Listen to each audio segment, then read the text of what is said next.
Hi കൂട്ടുകാരെ, പുതിയൊരു വീഡിയോയിലേക്ക് എല്ലാവർക്കും സ്വാഗതം. അങ്ങനെ ഇനി ശേഖരൻ സുഷീലോട് പറയാണ്, കയറി വാടി, നിന്നെയും കാത്തിരിക്കുകയായിരുന്നു എന്നിങ്ങനെ പറയുമ്പോൾ, താൻ ആരോടോ, ഇത് എൻ്റെ വീടാടോ, നീ അത്രമാത്രം ധൈര്യമായിടോ ഈ സുഷീലയെ ഭരിക്കാൻ എന്ന് പറയുമ്പോൾ, ആടി, സുഷീലയെ പല സമയങ്ങളിലും ഈ ശേഖരൻ ഭരിച്ചിട്ടുണ്ട്. അന്ന് ശേഖരൻ ഭരിക്കുമ്പോഴൊക്കെ നീ എൻ്റെ കൈൻ്റെ ചൂട് അറിഞ്ഞിട്ടുണ്ട്. എന്നാൽ ഇപ്പോൾ നിനക്ക് ശേഖരൻ്റെ കൈൻ്റെ ചൂടറിയില്ല. താൻ ആരോടോ എൻ്റെ ദേഹത്ത് തൊടാൻ എന്ന് പറയുമ്പോൾ സുഷീൽ അങ്ങ് കൈയെടുത്തിട്ട് ഇപ്പോൾ ചോദിക്കുകയാണ്, താൻ എന്താ എന്നെക്കുറിച്ച് കരുതിയിരിക്കുന്നത് എന്ന് പറഞ്ഞ് സുശീല അങ്ങ് അടിക്കാൻ കഴിയുമ്പോഴേക്കും ശേഖരൻ സുശീലയുടെ കൈയങ്ങ് പിടിച്ച് പിരിക്കുകയാണ് കേട്ടോ. എന്നിട്ട് പറയണേ, എന്താടി നീ കരുതിയിരിക്കുന്നത്? ഈ ശേഖരൻ ഇവിടെ വന്നത് മുതൽ തന്നെ ശ്രദ്ധിക്കുകയാണ്. ഈ ശേഖരൻ കുടുംബത്തിന് വേണ്ടി ഇട്ടെറിഞ്ഞ് നിന്നെ ഇട്ടേച്ച് പോയതാണെന്ന് എനിക്ക് നന്നായി അറിയാലോ. അത് ഞാൻ നിന്നോട് പറയേണ്ട ആവശ്യമില്ലല്ലോ. ശേഖരൻ എങ്ങനെയാണ് തൻ്റെ മക്കളെ വിട്ട് പോയതെന്നും ശേഖരൻ നിന്നും തൻ്റെ മക്കളെ എങ്ങനെയാണ് അകറ്റിക്കളഞ്ഞതെന്നും ഞാൻ പറഞ്ഞു തരണോ നിനക്ക്? എന്നാൽ ഇതെല്ലാം ചെയ്തത് ഈ സുശീലയാണെന്ന് സുശീലക്ക് തന്നെ അറിയില്ലേ? എടി, നീ എന്താടി കരുതിയിരിക്കുന്നത്? ഞാൻ വന്നത് മുതൽ ശ്രദ്ധിക്കുകയാണ്. എൻ്റെയും എൻ്റെ മക്കളുടെയും ജീവിതം നീ ഓരോ ദിവസം തകർത്തും കൊണ്ടിരിക്കുകയാണ്. നീയാണ് എൻ്റെ മക്കൾക്ക് ജീവിക്കാൻ യാതൊരുവിധ സൗകര്യവും സമാധാനം കൊടുക്കുന്നില്ലെന്ന് എനിക്ക് മനസ്സിലായടി. താൻ ആരാടോ ഇതൊക്കെ ചോദിക്കാൻ? ഈ ശേഖരൻ ആരാന്ന് എനിക്ക് കാണിച്ചു തരാടി. ഇതുവരെ നീ ആണിൻ്റെ വില അറിയാതെ ജീവിച്ചു. എന്നാൽ ഇനി അങ്ങനെയല്ലടി. എൻ്റെ മക്കൾക്ക് സമാധാനം കിട്ടണമെങ്കിൽ നീ അവർക്കൊരു ബാധ്യതയാണെന്ന് എനിക്ക് തോന്നിക്കഴിഞ്ഞാൽ ഈ ശേഖരൻ നിന്നെ വെറുതെ വിടത്തില്ല. താൻ എന്ത് ചെയ്യുന്നാടാ പറയുന്നത്? താനൊന്ന് എന്ത് ചെയ്യുന്നത് ഞാനൊന്ന് നോക്കട്ടെ. അപ്പോഴേക്കും ഇപ്പം നീ എൻ്റെ കൈക്ക് നേരെ, എൻ്റെ മുഖത്തിന് നേരെ കൈ ഓങ്ങിയപ്പോൾ നിൻ്റെ കൈ പിടിച്ച് പിരിച്ചത് ഓർമ്മയില്ലേ? അതുപോലെ ഇനി പിരിക്കില്ലെന്ന് തനിക്ക് തോന്നുന്നുണ്ടോ? താൻ എന്താടോ എന്നെക്കുറിച്ച് കരുതിയിരിക്കുന്നത്? എന്നെ ഒന്ന് തൊട്ടു നോക്ക്. തൻ്റെ മക്കൾ പോലും തന്നെ ഇവിടെ നിന്ന് ആട്ടി ഇറക്കൂടോ? എൻ്റെ മക്കൾ എന്നെ ഒരു ചുക്കും ചെയ്യില്ല. ശേഖരൻ എന്തെങ്കിലും ഇന്നെ ചെയ്തു കഴിഞ്ഞാൽ എൻ്റെ മക്കളൊക്കെ അതിന് കൈയടിക്കുകയുള്ളൂ. കാരണം എന്താണെന്നറിയോ?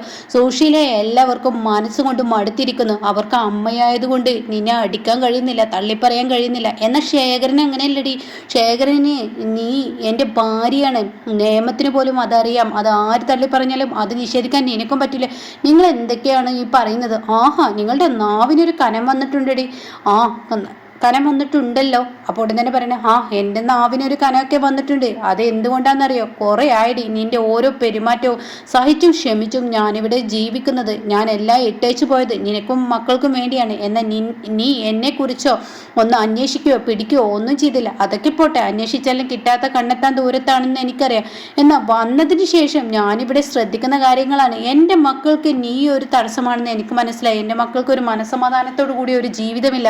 അവരുടെ ഭാര്യമാരൊക്കെ ഇവിടുന്ന് ഇട്ടേച്ച് പോയിട്ട് നീ ഇവിടെ സ്വസ്ഥതയോട് കൂടി താൻ എന്തൊക്കെയാണോ എൻ്റെ മുന്നിൽ കാട്ടിക്കൂട്ടുന്നത്? തനിക്ക് ഇത്രമാത്രം ധൈര്യം എങ്ങനെ വന്നേ എന്ന് പറഞ്ഞിട്ട് സുശീല അകത്തോട്ടങ്ങ് കയറിപ്പോകുമ്പോൾ ഉടൻ തന്നെ നിൽക്കടി അവിടെ.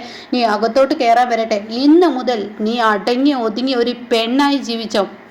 അതല്ല, നീ ഇനി ആർക്കെങ്കിലും നേർക്ക് വിരൽ ചൂടുകയോ എൻ്റെ മക്കൾക്ക് മനസ്സമാധാനം കൊടുക്കാതിരിക്കുകയോ ചെയ്തിട്ടുണ്ടെങ്കിൽ ഈ സുശീലെ നീ ആരാണ് ശേഖരനെന്ന് നീ മനസ്സിലാക്കും. അപ്പോഴേക്കും താൻ എന്ത് ചെയ്യുന്നതാണ് താൻ ഈ പറയുന്നത്? കുറെ നേരമായാലും താൻ ഇവിടെ കിടന്ന് ചിലക്കുന്നത്. അത്രക്ക് ധൈര്യം തനിക്കായോ എന്ന് പറഞ്ഞ് ശേഖരനെ അങ്ങ് വീണ്ടും സുശീല അങ്ങ് കയ്യോങ്ങുമ്പോഴേക്കും ശേഖരൻ അങ്ങ് കഴുത്തിന് പിടിക്കുകയാണ് കേട്ടോ സുശീലയുടെ. എന്നിട്ട് മര്യാദക്ക് അടങ്ങിക്കോ. ഈ കൈയിൻ്റെ ഉള്ളിൽ കിടന്ന് തീരാവുന്നതേ ഉള്ളൂ. ഇനി എൻ്റെ ഈ കൈ നിന്റെ കഴുത്തിനൊന്ന് ഞെക്കിപ്പിടിച്ചു കഴിഞ്ഞാൽ പിന്നീട് നിനക്ക് ശ്വാസം കിട്ടില്ല. എൻ്റെ നേർക്ക് നിനക്ക് കിടന്ന് ചിലക്കാൻ ശ്വാസം കിട്ടത്തില്ല എന്നൊക്കെ പറയുമ്പോൾ സുശീലയുടെ കണ്ണ് തുറച്ച് പോവാണ് കേട്ടോ. എവിടെ താനെന്നെ വിടടോ എന്നിങ്ങനെ സുശീല പുറത്തോട്ട് ശബ്ദം വരാതെ ആംഗ്യമായി കാണിക്കുന്നുണ്ട്.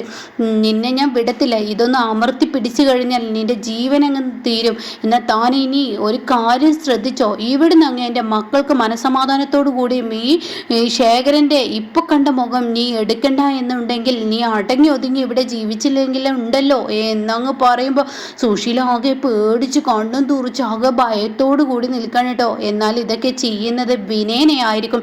അയ്യോ അങ്കിളെ എന്താ എന്നെ ചെയ്യുന്നത്? അങ്കിളെ എന്നെ വിടുന്നുണ്ടോ എന്ന് പറഞ്ഞിട്ട് ശേഖരൻ അങ്ങ് വിടുന്നത് സുശീലയാണെന്ന് കരുതിയിട്ട് വിനയനെയാണ്. അങ്ങനെ വിനയനെ ഇരിക്കക്കുത്തനെ കസാലയിൽ അങ്ങ് വീഴുകയാണ്. അങ്കിള് ഒരു മുറുക്ക് അങ്ങ് പിടിച്ചിരുന്നെങ്കിൽ എൻ്റെ വിജയമോൻക്ക് ആരുമില്ലാതായി എന്തായിരുന്നു അങ്ങൾ എന്തായി കാണിക്കുന്നത്? അയ്യോ, അപ്പോഴാണ് കേട്ടോ ഉടൻ തന്നെ ശേഖരൻ കണ്ട സ്വപ്നമാണെന്ന് ശേഖരന് മനസ്സിലാവുന്നത്.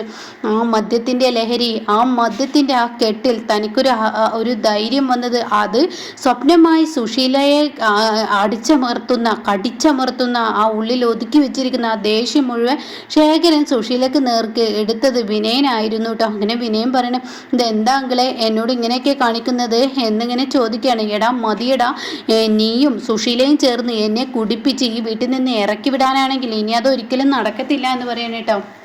അങ്ങനെ വിനയനാണെങ്കിലോ അയ്യോ എനിക്ക് പേടിയാവുന്നു എന്ന് പറഞ്ഞിട്ട് വിനയൻ ആ മദ്യമൊക്കെ എടുത്ത് അവിടെ നിന്ന് പോവുകയാണ് കേട്ടോ. അപ്പോൾ വിനയൻ ഇറങ്ങുന്ന സമയത്താണ് സുശീലയുടെ കയറി വരവ് കേട്ടോ. അപ്പോൾ ഉടൻ തന്നെ സുശീല ചോദിക്കുകയാണ്, എന്താ വിനയ, എന്താ നീ പെട്ടെന്ന് പോകുന്നത്? എൻ്റെ ആൻറ്റി അങ്കിളിന് ഭ്രാന്ത് പിടിച്ചിരിക്കുകയാണ്, അങ്കിള് ഒരുമാതിരി ആളെ കൊല്ലാൻ പോവുകയാണ് ആൻറ്റി, എനിക്ക് പേടിയാവുന്നു. അപ്പോഴേക്കും ശേഖരൻ ഇങ്ങനെ ദേഷ്യത്തോടു കൂടി ഉമ്മറത്തോട്ട് അങ്ങ് വരികയാണ് കേട്ടോ. പതിവില്ലാത്ത ആ നിൽപ്പും ആ കാട്ടിക്കൂട്ടിലും അങ്ങ് കാണുമ്പോൾ സുശീലക്ക് ഇയാൾക്ക് എന്ത് പറ്റി, ഇയാൾ എൻ്റെ മുന്നിൽ ഇത്ര നട്ടലോട് കൂടി നിൽക്കുക, ഇത്ര തൻ്റെ അടുത്തോടു കൂടി ഇയാൾ മടക്കി കുത്തുക, ഇയാൾക്ക് എങ്ങനെ ധൈര്യം വന്നു എന്ന് സുശീല ഇങ്ങനെ മനസ്സിൽ ചിന്തിക്കുകയാണ് കേട്ടോ. ഇതേ സമയം ശേഖരനാണെങ്കിൽ സുശീലയെ കാണുമ്പോൾ ഇങ്ങ് ദേഷ്യത്തോടു കൂടി സുശീലയുടെ നേർക്കങ്ങ് എടുക്കുമ്പോൾ ഉടൻ തന്നെ സുശീല പറയാണ്, താൻ എന്താടോ ഈ കാണിക്കുന്നത്? അപ്പോഴേക്കും സുശീലയോട് വീണ്ടും ശേഖരൻ സ്വപ്നത്തിൽ കണ്ട ആ ചോദ്യം ചോദിക്കാൻ ഒരുങ്ങുകയാണ് കേട്ടോ. ഇതേ സമയം ശേഖരനോട് സുശീല അങ്ങ് കയർക്കുകയാണ്. അപ്പോഴേക്കും വിനയം ഓട്ടം ഓടാൻ നിൽക്കുമ്പോൾ ഓഹോ, അപ്പോൾ മദ്യപിച്ചിരിക്കുകയാണല്ലേ, എൻ്റെ വീട്ടിൽ താൻ മദ്യപിച്ചിരിക്കുകയല്ലേ, എന്നാൽ തന്നെ ഞാൻ അങ്ങനെ വിടത്തില്ലടോ എന്നും പറഞ്ഞ് സുശീല ദേഷ്യത്തോടു കൂടി അവിടെ നിന്ന് പോകുമ്പോൾ ശേഖരന് കയ്യിൽ താൻ മനസ്സിൽ വിചാരിച്ചതൊന്നും തനിക്ക് പ്രവർത്തിക്കാൻ കഴിയാത്ത ആ ഒരു ദേഷ്യവും. അപ്പോഴേക്കും സുശീല ഒന്നവിടെ നിന്നേ എന്ന് പറയാണ്.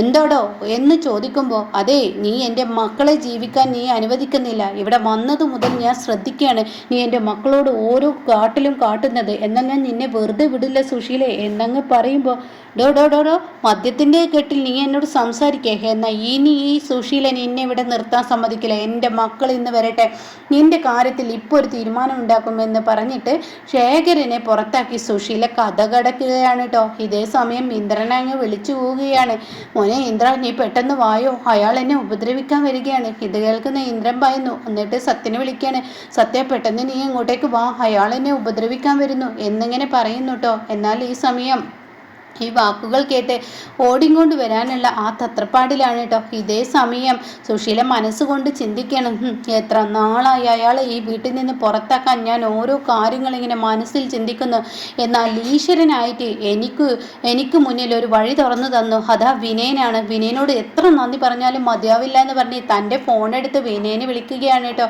തുടരെയുള്ള ആ വിളി കാണുമ്പോൾ വിനയന് പേടിയാവാണ്. ഈശ്വര, ഇനിയിപ്പോൾ ആ ഇന്ദ്രന് പേ പിടിച്ചതുപോലെയാണ് ഇന്ദ്രന് രഘു, അവർ രണ്ടാളും കൂടി എന്നെ തല്ലിക്കൊല്ലുമോ, ഞാൻ ആ വീട്ടിൽ വെച്ച് മദ്യപിച്ചതിനും ആൻറ്റിയെ ഇനിയിപ്പോൾ അയാൾ എന്തെങ്കിലും ചെയ്തോ, എൻ്റെ കഴുത്തിന് പിടിച്ചതുപോലെ ആൻറ്റിയെയും കഴുത്തിന് പിടിച്ചിട്ടുണ്ടാവോ, ഈശ്വര ഈ ഫോൺ എടുക്കണ്ട, ഇനിയിപ്പോൾ ആ ഇന്ദ്രൻ എന്നെ തേടി വരുമോ, ഈശ്വര എനിക്ക് പേടിയാവുന്നു, എന്ത് കഷ്ടകാലത്തിനാണോ ഞാൻ ആ വീട്ടിൽ അയാൾക്ക് മദ്യം കൊടുത്തത് എന്ന പേടിയോടുകൂടി വിനയം നിൽക്കുകയാണ് കേട്ടോ. അപ്പോൾ ഇതെല്ലാം ശേഖരൻ മനസ്സിൽ ചിന്തിച്ച കാര്യമാണ്. അത് സുശീലയുടെ നേർക്ക് എടുക്കാൻ നോക്കുമ്പോഴേക്കും സുശീല ആ കാര്യം പറഞ്ഞ് ശേഖരനെ ആ വീട്ടിൽ നിന്നും ഇറക്കി വിടാനുള്ള ആ പരിപാടിയാണ് കേട്ടോ. ഇനി നോക്കുക.